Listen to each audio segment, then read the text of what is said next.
ыстықтық тер бездерінің бітеліп қалуынан қабыну процестерінің жүруі. Көбіне балаларда кездеседі. Себебі балаларда орталық жүйке жүйесінде жылу реттеу орталығы әлі толық дамымаған. Сол себепті бала жатқан ортада температура жоғарылағанда пайда болады. Әсіресе жаз айларында. Көбіне мойын аймақтарында, иықта, шап аймақтарында, аяқ-қолдың бүгілетін аймақтарында бөртпе пайда болып жатады. Себебі ауа өтімі осы аймақтарда аз болады. Пайда болу себептері: баланы қалың киіндіру немесе ауа өткізбейтін синтетикалық материалдағы киімдерді кигізу.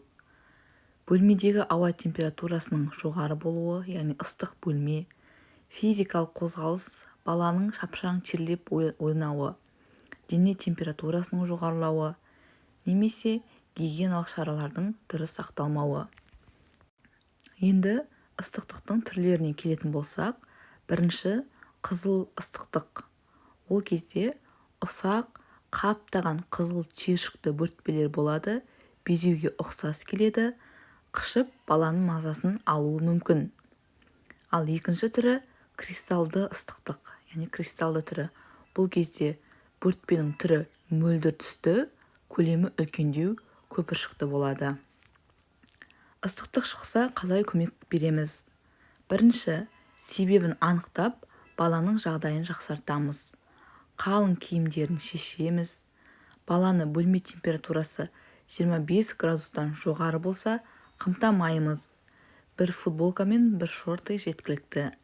Егер 30 градустан жоғары болса температура, онда сізде бөлме температурасын салқындататын құрал болмаса, баланы бір майкамен немесе жалаңаш қалдыру керек. Үйде кондиционер қосып салқындатуға қорықпаймыз. Тек үрген желдің бағыты балаға тікелей бағытталмау керек. Баланы күнделікті шомылдырамыз. Ромашка, череда сияқты шөп тұнбалармен шомылдырсаңыз, қышуды басып, бөртпенің тезірек қайтуына жақсы әсерін тигізеді. Егер ыстық аймақта тұрсаңыз, баланы күніне бірнеше рет шомылдырып отырсаңыз тіптен жақсы. Бала басына чепчик кигізудің қажеті жоқ, тіпті жаңа туылған бала болса да. Баланы күнде майлай берудің де қажеті жоқ. Ол тер бездерін бітеп тастап, қабыну шақырады.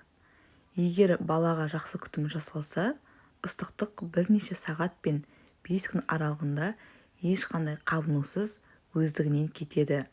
Яғни арнайы емі жоқ. Тек гигиена сақтап, инфекция түсуінің алдын аламыз.